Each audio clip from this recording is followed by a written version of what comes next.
How could a game literally called Cookie Run Kingdom feel like neither a cookie nor a kingdom anymore? Because that's the verdict from this fan, and they're not alone. One player wrote, "They don't even feel like cookies, just overly detailed chibis only loosely based on food." And before you write this off as fans being fans, the misery has receipts. Cookie Run Kingdom now stands accused of slipping AI-generated art into a fandom built on artists. And this spring, the company behind it lost roughly half its stock market value in a matter of weeks. So are these fans right about the downfall of CRK? Let's find out. Cookie Run Kingdom is a mobile game about sentient gingerbread. It's been downloaded about 47 million times, and it's made roughly $500 million. But right now, its community is holding awake. Normally, when a fandom talks like that, it means that 4 people on a forum are having a difficult month. And yet, the current state of Cookie Run Kingdom comes with a review bombing campaign, a fleet of protest lorries, salaries handed back at boardroom level, and the chief executive of the company sitting down on a livestream this July to apologise on camera for the better part of 3 hours. Full disclosure, I'm not much of a Cookie Run player myself. 2 weeks ago, I couldn't have told you the difference between Gingerbrave and a Hobnob. But after watching 2Cozy's video lamenting old Cookie Run, I just had to know more. So I went digging, and what I found is a proper rise and fall. A golden age, a grab for more, a full-blown revolt, and a company now asking its own players for a second chance. So here's everything I found. The Golden Age. Quick bit of history, because a fall means nothing without the rise. Cookie Run Kingdom launched in January 2021. You collect little biscuit people and send them into battles that mostly fight themselves. There's a kingdom to decorate, and an enormous voice storyline underneath it all that the fandom treats like scripture. And at launch, it was the rarest thing in mobile gaming, a gacha game with a reputation for generosity. Gacha meaning you get new characters through randomized draws. Essentially a fruit machine, just with cuter prizes. And yet, you could play for free and keep up. So it was no surprise that it went off like a rocket. By the autumn of 2021, its daily revenue in America had multiplied 10 times over in the space of a month. At its peak, more than 7 million people were playing every single month. Devsisters, the Korean company behind it, posted the best year in its history, with revenue up roughly 5-fold. There was a BTS collaboration, then a Disney one. The fan community grew into one of the biggest in mobile gaming. Veterans bring up that era the way you bring up an ex who used to be nice. One thing before Cookie Run Kingdom all goes wrong, most of the people watching this channel still aren't subscribed, which, given what's coming, is honestly one of the less alarming statistics in this video. We're pushing for 300,000. Hit subscribe, it's one button, and it keeps these investigations coming. Right, back to the peak of CRK, because remember, it doesn't last long. The ladder. From there, the decline was in fact gradual, and the clearest place to watch it was the rarity ladder.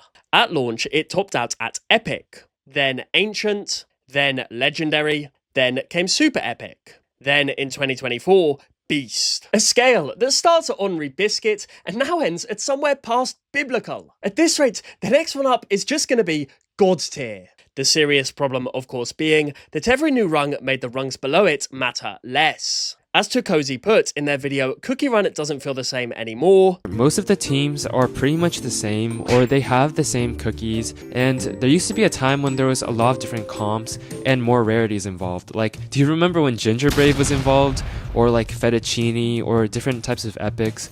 And overall, I think that just made the game more fun, because it wasn't just the best cookies in the top tiers being useful. And the comments very much back them up. One player wrote, "The fact they refused to even try and address any of the rare or commons is what lost me." Another player admitted, "I literally only started playing when ESC came out, yet I already miss it because every update is main story, lag, legendary costume, and that's it." That second one is from someone who only joined recently and yet is already nostalgic, which tells you just how fast this game burns through eras. It's like a school where the new intake turns up, already moaning that the school has gone downhill since their day. And among the players who have stayed, the mood has curdled. As another player put it, "It's the fact that you now have to grind endlessly to win resources, and cookies do not feel lore accurate. It just doesn't feel the same, and even though the excitement of new cookies is still there, we just know everything now means either super epic slop or random cookies." Super epic slop. That's quite the epitaph for a game they're all still technically playing. the first crack. And right at the top of that rocket ride in November 2021, Devsisters announced plans involving NFTs, which back then was the single fastest way to make the entire internet furious with you. The hashtag #StopCookieRunNFTs went round the world at speed, and the backlash was ferocious. Within days, the company issued a statement, and eventually it walled the games off from blockchain anything. The game was at the height of its powers, and the money was pouring in, and yet the company's first big move was to reach for even more. The Lorry Incident. So now I'd like you to cast your minds back to June 2024, because it was one of the great fandom revolts of modern mobile gaming.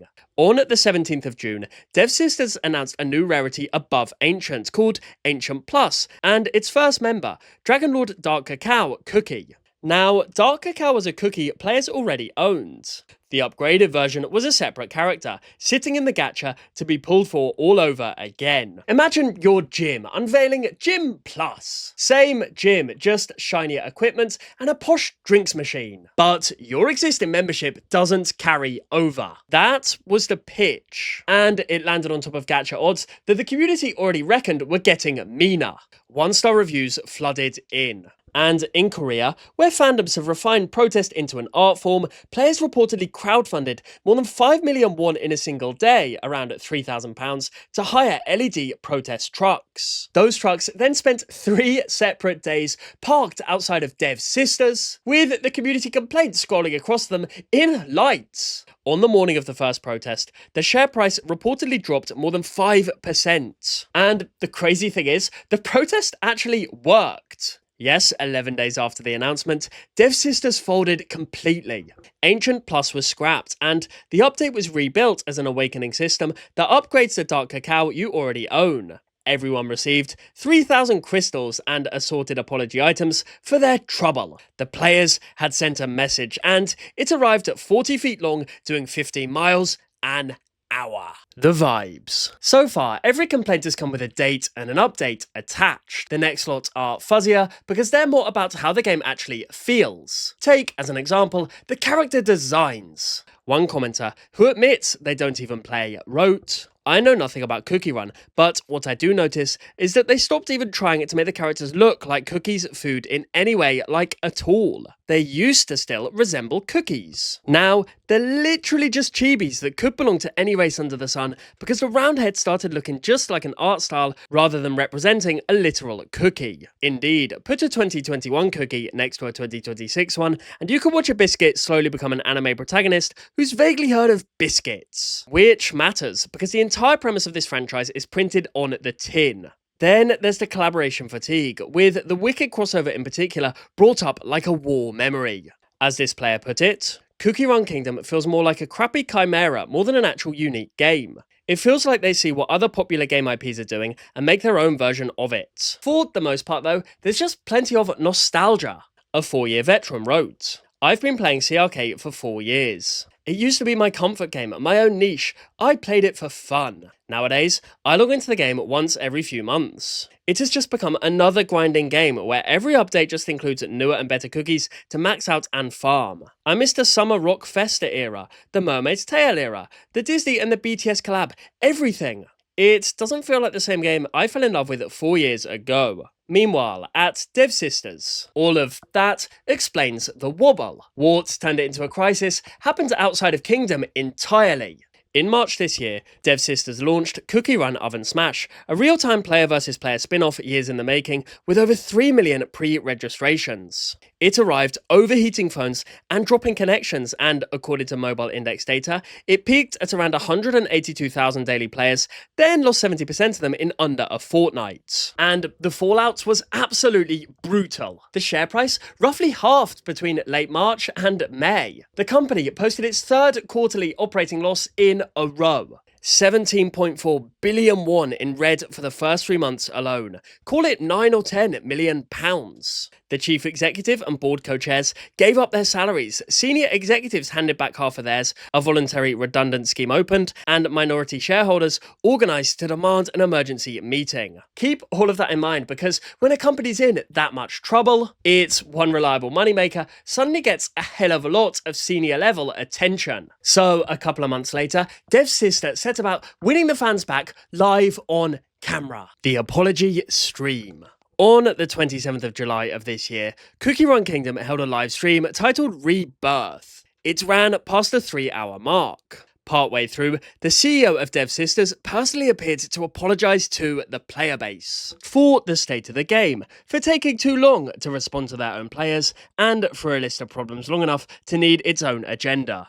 The stream was in Korean, so rather than have dodgy YouTube captions do my arguing for me, let's go to the update notes they published the following day, in English in writing, on their own website. Currently, differences in cookie grades are not always meaningfully reflected in battle outcomes, it reads, before admitting, "We have received continuous feedback that even promoting cookies usable in the arena of super epic or higher rarity does not provide enough value in competitive content." So, the thing players spend years and money doing, collecting cookies and leveling them up, had stopped affecting whether they win. As for the crashes, those had apparently needed a dedicated company-wide task force, which did actually end up cutting them by about 20%. Just think about how ridiculous that actually is. A task force for a biscuit game. That's the corporate equivalent of calling in the army because the oven's playing up. Mind you, there were limits to this contrition. The very same update added a new legendary costume for Shadow Milk Cookie, and players had asked for a pity ceiling on those,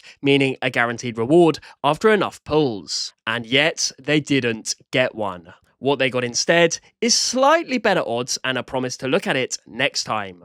The AI question. Then came the strangest exchange of the whole night. For months, players have suspected AI-generated art of creeping into the game. And suspicion is putting it mildly. The YouTuber Chero explains that AI-looking artwork on the game's official store hub caused, in their words, "This is the cause of a gigantic meltdown in the CRK community, cause it was generated by AI, along with this, and this. Thousands upon thousands of furious players. A drama so bad that Devsisters themselves were forced to respond to it in an in-game announcement." Here's Too Cozy again, from that same video. I feel like a really big issue a lot of people have been talking about is the AI art that's been appearing everywhere.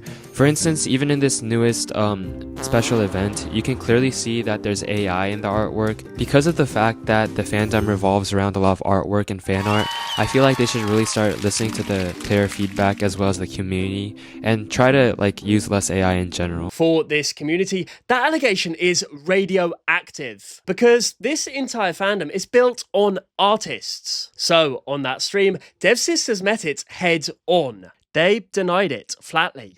They'd never used AI to design a cookie, they said, and that the accusations had left the artists heartbroken. But there's a difference between what Devsister draws and what Devsisters pays other people to draw. Here's the Kingdom team's own announcement, posted under the heading regarding GameHub item images. During an internal review, it was found that a partner company had altered certain game assets using generative AI tools to create promo images for the platform.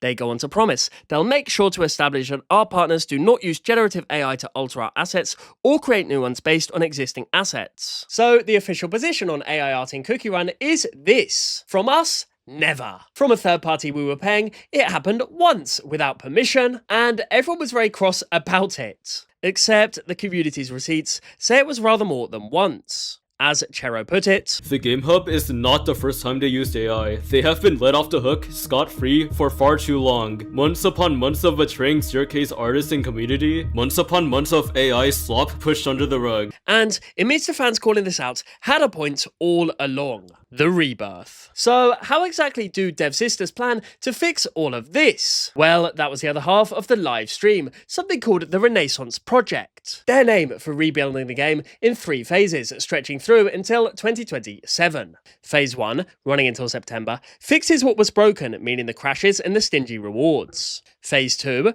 through to December, reworks the competitive arenas. And Phase 3, from January 2027, is the one they've named Rebirth, adding the features fans have spent years begging for. Proper guild battles, houses for your cookies, festivals, whole new regions. On paper, it's the biggest commitment that Devsisters has ever made to the game. It's also a promise from a company that's been in the red for 3 quarters straight. But remember exactly who's making that promise. A company that's lost money 3 quarters in a row and whose executives are working for free. And remember who the promise is to.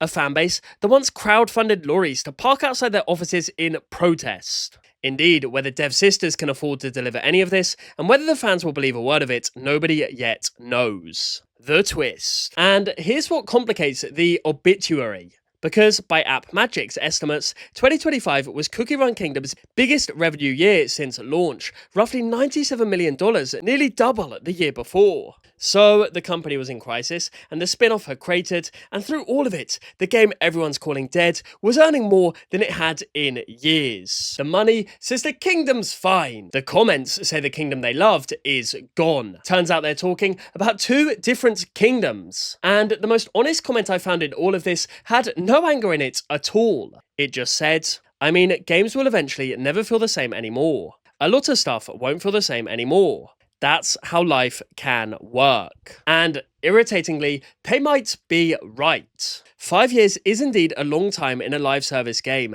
and it's even longer in the life of the person playing it. Part of what changed is real, and it is provable. The game got greedier, and you've seen the dates and you've seen the lorries. But part of it is simpler than that. The people who downloaded a Cozy Biscuit game in 2021 are 5 years older now, and no update in the Renaissance project can make anyone at 12 again. So let me know in the comments what you think. Did Cookie Run Kingdom fall off, or did its players just grow up? Or is it both at once? And if you do play, do you believe the rebirth? Let me know what you think. I'm really interested to hear your guys' thoughts. Thank you so much for watching my video. Smash that like button if you made it to the end. I really appreciate it, and it helps the channel out. Till next time, snipe, snap, out.